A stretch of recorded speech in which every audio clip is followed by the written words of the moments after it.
ரெண்டாவது சொன்ன ஸ்லோகத்தோட நிறம் உதிச்சு வர சூரியனோட ஆரஞ்சு நிறம். ராஜன் கல்பாரோஜ்வல நீல കുന്തളാംബരം കാലാമൃത ശ്യാമളം കർപ്പൂ. ഹലോ ഫ്രണ്ട്സ്, ഇന്ന് നമ്മുടെ വീട്ടിൽ ചേട്ടനെ കാണാനെത്തിയ ഒരു സുഹൃത്തിനോട് ശബരിമല 18-ാം പടിയുടെ തത്വവും നാമത്തിനും ധ്യാനത്തിനുള്ള വ്യത്യാസവും ഒക്കെ ചേട്ടൻ സംസാരിച്ചുകൊണ്ടിരിക്കെ ഞാനും അത് കേട്ട് രസിച്ചിരുന്നു. എനിക്ക് വളരെ ഇഷ്ടമായി. സംസാരം 15 മിനിറ്റൊക്കെ കഴിഞ്ഞപ്പോഴാണ് ഞാൻ ഇതിനെ റെക്കോർഡ് ചെയ്തോട്ടെ എന്ന് ആവശ്യപ്പെട്ടത്. നിങ്ങൾക്കാർക്കെങ്കിലും ഉപകാരപ്പെടുമെന്ന് വിചാരിച്ചാണ് ഞാനിത് ഇപ്പോൾ ഷെയർ ചെയ്യുന്നത്. സോ ആദ്യത്തെ കുറേ സംസാരമൊക്കെ മിസ്സായിരിക്കാം, എങ്കിലും താല്പര്യമുള്ളവർ കണ്ടിട്ട് അഭിപ്രായങ്ങൾ പറയണേ. வந்து நம்ம உடம்புல இருக்கிற கர்மேந்திரியங்கள் 5, கை காலு கர்மேந்திரியங்கள்.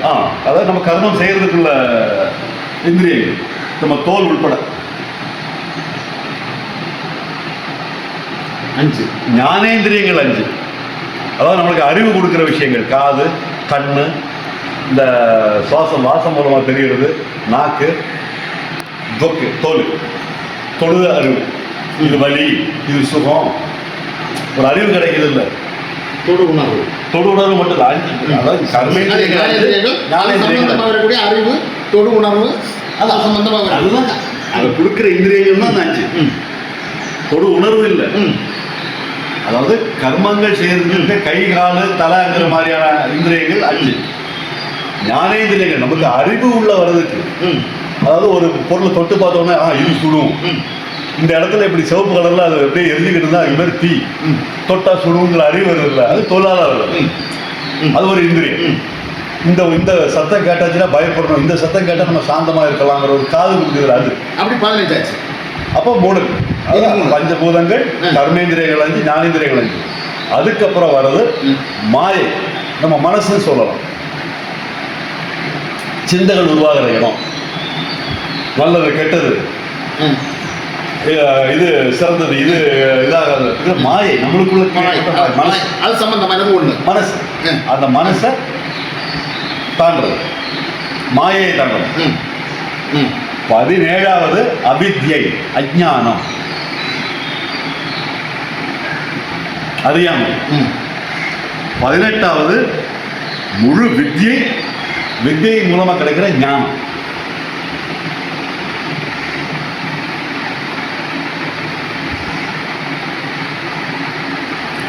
அதாவது இந்த 17 கடந்தாதான் சித்த நிலை ஞான நிலை எட்டும், அந்த ஞான நிலையும் கடந்தாதான் தெய்வ நிலை. இப்ப உதாரணம் நீங்க சொன்ன மாதிரி சொல்லணும்னா 17 படியை கடந்து 18ஆம் படியில் நிற்கிறவன் ஞானி, அதையும் கடந்து போறவன் சித்தர்.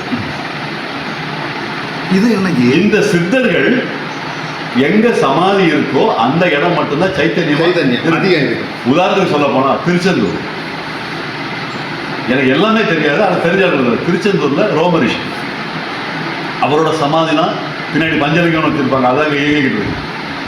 திருச்சிராப்பள்ளி பள்ளிகொண்ட பெருமாளுக்கு நேர் கீழே சட்டநாதர், சட்டநாதர் சித்தர் வந்து சமாதியாகும்.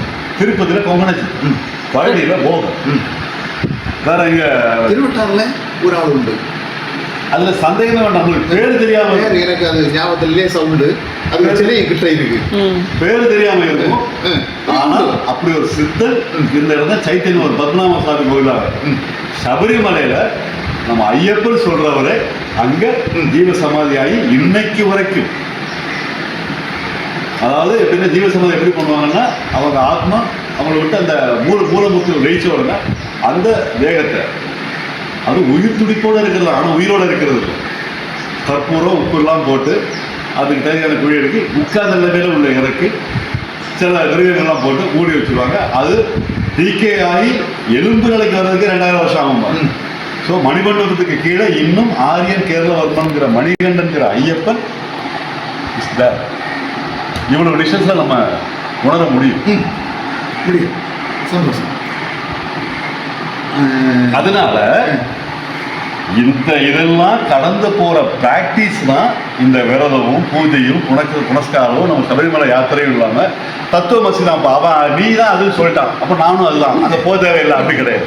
அப்படி சொல்ல முடியாது. நம்ம அரை கிளாஸ்ல இருந்து தொடங்கி எவ்வளவு படிக்கிறோம், படிச்சு முடிச்ச ஒரு நம்ம அடுத்து கொஞ்சம் ஸ்கூலுக்கு போக மாட்டோம். ஆமா, ஆனா படிக்க முடியாது.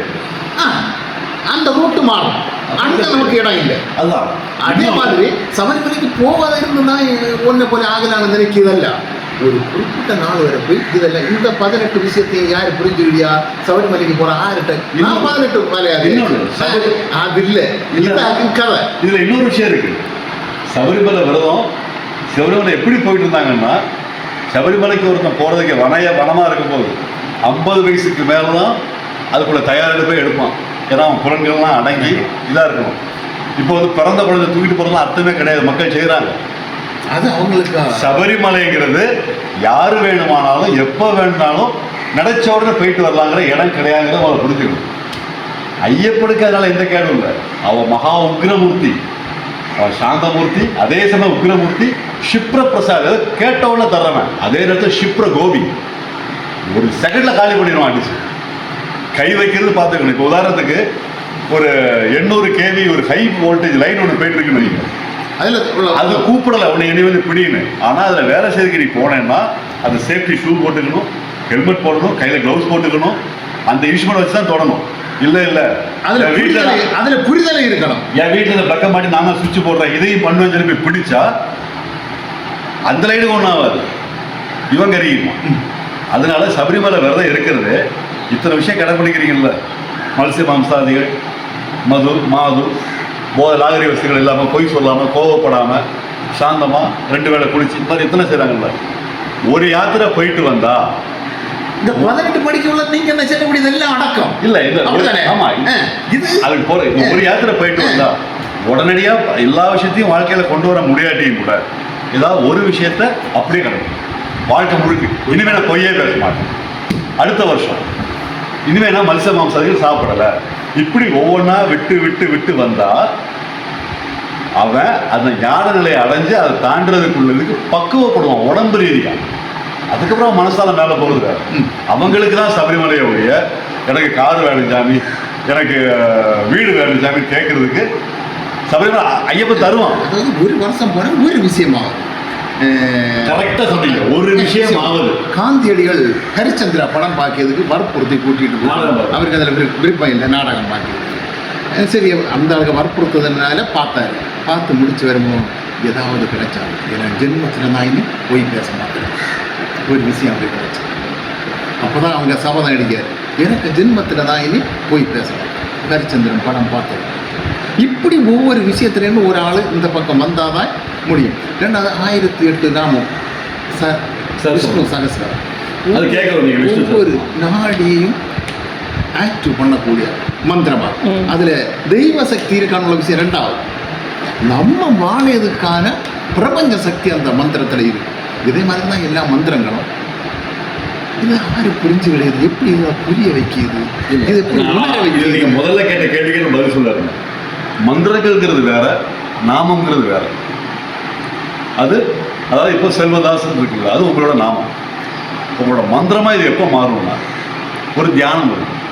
அதாவது செல்வதாஸ் அப்படிங்கிறவரை நான் எப்படி புரிஞ்சுக்கிட்டு இருக்கேன். செல்வதாஸ் வந்து எல்லாருக்கும் ஒரே மாதிரி கிடையாது. எனக்கு ஒரு அண்ணன் ரொம்ப இனிமையானவர், விஷய ஞானம் உள்ளவர், ஓயாமல் உழைக்கக்கூடியவர், இப்படி பலர். வீட்டில் என்னோட அக்காவுக்கு செல்வதாஸ் வேற ஒரு புரிதல் இருக்கும், நீங்கள் கேன்வாஸ் பண்ண போகிறது வேற ஒரு புரிதல் இருக்கும், பசங்களுக்கு வேற ஒரு புரிதல் இருக்கும். அப்போ செல்வதாசுங்கிறவர் யாரு அப்படிங்கிற ஒரு விஷயத்துக்கு நான் ஒரு தியானம் பண்ணேன். அவர் இப்படி இருப்பார், இந்த குணம் உள்ளவர், இப்படி இருப்பார், இதுதான் தியானம். ஒரே தெய்வத்துக்கு பல தியானங்கள் இருக்கும். ஐயப்பனையே சந்தோஷமா சாந்தமா இருக்கிற பொறுத்தே ஒரு தியானம் இருக்கு. சாந்தம் சாரதம் தொடங்குற தியானம் இருக்கு. ஐயப்பனையே என்ன சொல்றது, ஒரு ராஜா, அதாவது சந்தோஷமா இருக்கிற ஹாப்பி ஃபேமிலியோட, அதாவது பிரபாங்கிற ஒய்ஃபோடையும், ஐயப்பன் இல்லை சாஸ்தாரா, பிரபாகர ஒய்ஃபோடையும் சாதியங்கிற பையனோடையும் இருக்கிற அச்சங்கோவில ஐயப்பன் அந்த உருவத்தில் இருக்கிற ஒரு மந்திரம் இருக்கு, தேஜோ மண்டல மத்தியகங்கிறது இருக்கு. ஐயப்பனையே உக்கிரமூர்த்தியார் முதல்ல சொல்ற சாந்த ஸ்லோகத்தில் அவரோட நிறம் நல்ல தூய சந்தன நிறத்தில் இருக்குது.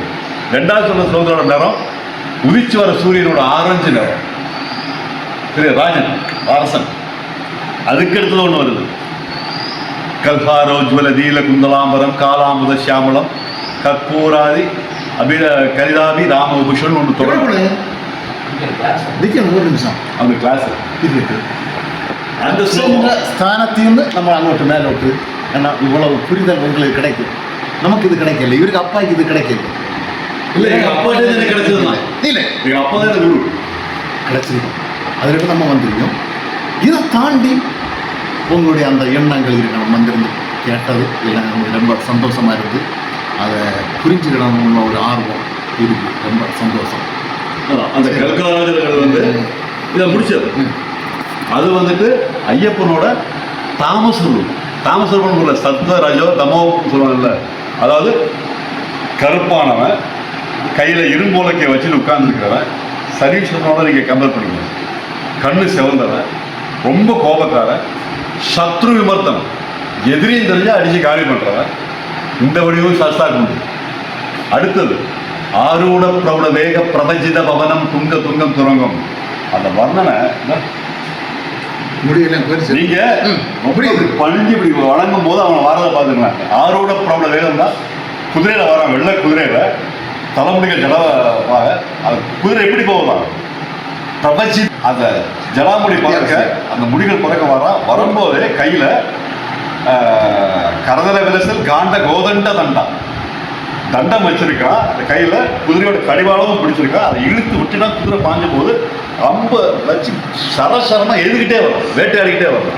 அவன்கிட்ட நம்ம வேண்டுதல் இல்லை, இதுதான் தியானம் இருக்கு. அவனை இப்படி நம்ம கற்பனை பண்ணணும் மனசுல. இப்படி வாய் வேதில் ஒரு சாஸ்தா, அவன்கிட்ட நம்ம என்ன சொல்றோம், வந்து வேட்டையாடி விளையாடு.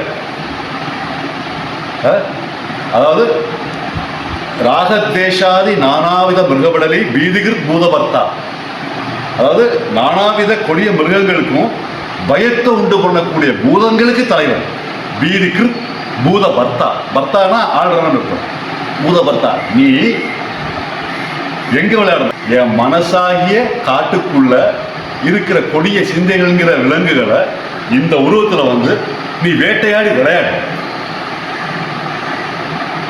அந்த காடு வெளியில இல்ல, உள்ள எனக்குள்ள உள்ள.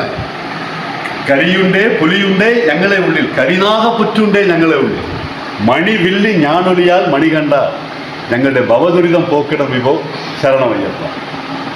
காடு வெளியில இல்லையா, மனசுக்குள்ள இருக்கிற காட்டுல புலி சிங்கத்தை விட கொடுமையான விலங்குகள் உள்ள இருக்கு. அதை நீ வேட்டையாடி விளையாடுனா பாரு, அதுதான் தியானம். இது வந்து புத்திரலாபத்துக்குள்ள ஸ்லோகம். அதாவது சந்தானம் குழந்தைகள் இல்லாமல் இருக்கிறவங்க சொல்ல வேண்டிய குதிரவன் ஒரு இடத்துல இருக்கிற மூர்த்தியோட ரூபத்துக்கு வந்துருக்கு. இன்னொன்று இருக்கு, அஷ்யாம கோமள விஷாலதரும் விசித்திர வசோசாரம் வர்ணோத்வர ராமரஸ்தம். அது என்னன்னா ஜனவசியம், அதாவது அறிவு வசியம். வசியம்னா நம்ம வந்து அப்படியே கூட வசியம் பண்ணி வைக்கிறது இல்லை, அறிவை வசியம் பண்றது. ஒரு விஷயத்தை பார்க்கணும், புதிய வசியம் பண்றது, அது கொடுக்கறது. இந்த மாதிரி தியானம்ங்கிறது ஒரே தெய்வம் தான், அதை நம்ம பார்க்குற ரூபங்கள் இருக்குல்ல. ஸோ இதுக்கேற்ற மாதிரி மந்திரங்கள் வரும். அப்போ செல்வதாசுங்கிறது நாமம். செல்வதாச நீலன் எப்படி பார்த்தாங்கிறது ஒரு தியானம். என் மனைவி உங்களை ஒரு அண்ணனா பார்க்கறது எப்படிங்கிறது ஒரு தியானம். என்னோட அக்கா அங்கே கணவனா உங்களை எப்படி பார்க்குறாங்கிறது அது ஒரு தியானம். ஒவ்வொருத்தரும் செல்வதாச பார்க்கறது வேற வேற விதத்தில். அப்போ அது கூட அவங்களுக்கு அவங்க அந்த சக்தியை தூண்டக்கூடிய ஓமோ ஹ்ரீமோ கிளீமோ அந்த மாதிரி ஏதாவது ஒரு பீஜாட்சரம் சேர்த்து சொல்லும் போது அந்த நாமம் மந்திரமா மாறிடும். அதுதான் மந்திரம். வந்து நம்ம சொல்றதுக்கு ஒரு முறை இருக்கு. நாமத்தை எப்படின்னு சொல்லுவோம், செல்வதாஸ் சார் இங்க வாங்கன்னு சொல்லுவோம். அதுலேயே பாருங்க, நாமமே மந்திரமாக மாற பாருங்க. நான் சொல்லும் போது செல்வதாஸ் அண்ணான்னு சொல்லலாம். எல்ஐசி ஆஃபீஸில் யாராவது கூடும்போது செல்வதாஸ் சார்னு சொல்லலாம். உங்க அப்பா அம்மா செல்வாய்க்கு வாழ்ந்துருப்பாங்க, தாசுக்கு வாழ்ந்துருப்பாங்க. ரொம்ப நிசாரமா அவ்வளவு உரிமை. இதுதான் அவ்வளவு நெருக்கம். இதுதான் எந்த அளவு நெருக்கம் கொடுக்கறதுக்கு என்ன சேர்க்கணும் என்ன எடுக்கணும்னு ஒன்று இருக்குல்ல, அதை சேர்த்தாச்சுன்னா அந்த நாமம் மந்திரமா மாறும். சரி, ரொம்ப சந்தோஷம், ரொம்ப சந்தோஷம். உள்ள நேரத்தில் சுவாமி சார்